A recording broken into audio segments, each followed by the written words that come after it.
Well, everyone, it's time for us to talk about the iPad 4th generation and see how this particular iPad holds up in 2024. Now, the thing I will definitely tell you is, I genuinely don't think this iPad is really worth buying in any capacity. I probably wouldn't recommend any single person to go and buy this particular iPad anymore, but I will still tell you, for a lot of different people out there, iPads are very important, and luckily for you, the latest iPads, even like a 9th or 8th generation iPad, really isn't that expensive, and you could theoretically just go ahead and buy that particular phone, or buy that particular iPad, and still have a really good iPad. You don't have to spend the most amount of money, but I would still say for a lot of these older types of iPads like these ones, it's probably better off if you avoid it, if I'm being completely honest. And we'll talk about that completely throughout this video. Now, if you want to pick up some iPads that I would recommend buying this year, links will be down in the description. You can get that from there, and you can help support the channel at the same time. Now, starting off with the outside of the iPad 4th generation, you can see on the front of this particular iPad, you have a 9.7-inch IPS LCD panel on it. Now, it's a good panel. It's a fairly high resolution, 1536 by 2048. So it's a very high, good resolution. And even when Apple made this panel a couple years ago, I thought it was really good.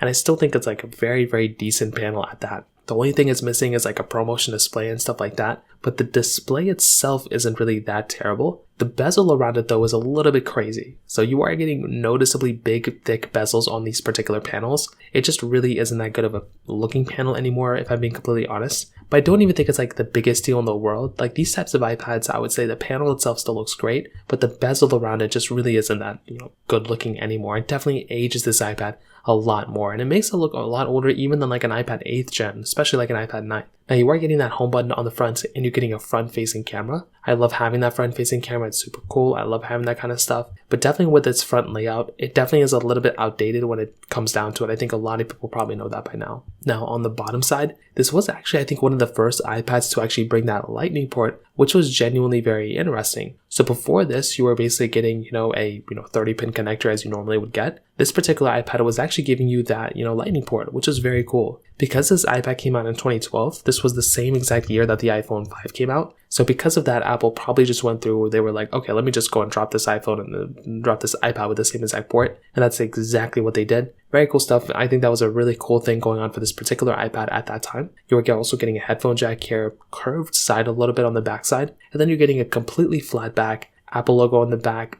camera in the top left corner, and overall still a very, very good feeling iPad. Like it's still one of my most favorite feeling devices when it comes down to it. The only thing here though, I will tell you, like if I'm going to go and kind of compare this iPad against like the average iPad nowadays, some of the things that it's missing is, things maybe like a ProMotion display or a lot less bezel on these particular devices. You're missing out on like a USB Type-C port that we have on a lot of iPads nowadays. That might be another thing that's kind of, a big deal to some people. Usually some phones are giving, or some iPads are giving us a dual camera setup or something like that. And some are giving us kind of more of a flat-sided device. But beyond that, it's really not that big of a deal, and that's kind of what's going on when you're getting this particular iPad. Now, another thing that I have to this is why I wouldn't recommend buying this iPad anymore, are the storage variants. I mean, this particular iPad, 16 gigs starting off and goes up to 128. It's not really that much storage, for the base model, unless you're getting like the mid-tier model at like 64 or 32. But even that's not that much anymore either. You have to get tapped out at 128, and even that's not that much. That's like base model iPhones nowadays. So that's kind of another pain if you're getting one of these types of older iPads. You have to kind of keep that in mind of how much storage you're going to be using on your particular iPad as well. Now on the camera side, this particular iPad is giving you a 5 megapixel camera on the back and a 1.2 megapixel camera on the front. Now, I don't know how I can compare this camera, but it's almost like an iPhone 4, maybe an iPhone 4S type of camera on your particular iPad. So I don't really think a lot of people would end up using those types of cameras this day and age. Like I don't think people would buy an iPhone 4 camera or an iPhone 4S camera and then expect it to be okay. I just don't see why people would end up doing that at all. But that's why these particular devices are so important to kind of keep in mind, because it shows how much better phones and iPads have gotten since this particular point. This iPad, I said single camera setup on the back and the front. That's a fairly outdated type of camera.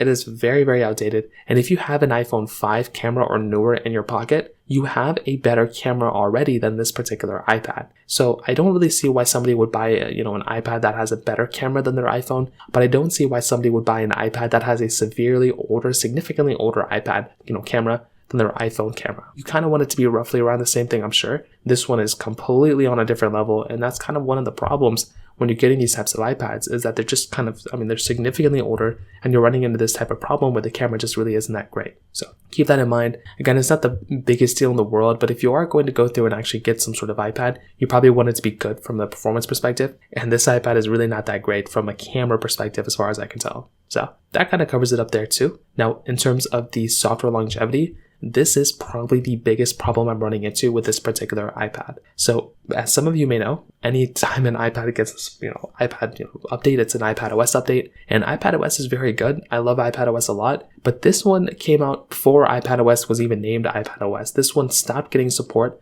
at iOS 10.3. That was a long time ago. I think that was like I don't even remember. Was that 2015 or 2016? That was a long time ago. And as you may have guessed it, if you're getting these types of devices, you're kind of running into a problem where this device just really isn't worth it that much because it's no longer getting software support. So I asked the question, why would you want to go ahead and buy an iPad that's already done with its lifespan, that's already kind of beat? Why would you want to go and buy something like that, right? That's kind of what I have to kind of remind most people, because you do not want to go ahead and buy some sort of iPad like that you're going to run into these types of problems. But that's what's happening when you're getting this type of device. And like I said, I just don't want you to be in a situation where you're getting this type of device, you're getting this type of iPad, and it's no longer supported with software and you're no longer getting features. And the security of this iPad is just severely outdated, once again, because it's just been outdated with software for a long period of time. So from that perspective, that kind of covers it up there. You are getting that Apple A6X chip inside of it with 1 gigabyte of RAM on all the models. And the thing with this particular iPad, once again, is that, as you may have guessed it is kind of an older iPad and the performance really isn't that great. Like I said before, I just don't want to keep harping on this iPad over and over again and kind of keep complaining about it. When it first came out, I'm sure it was actually pretty good. I didn't own this iPad the day it came out, but I did own it,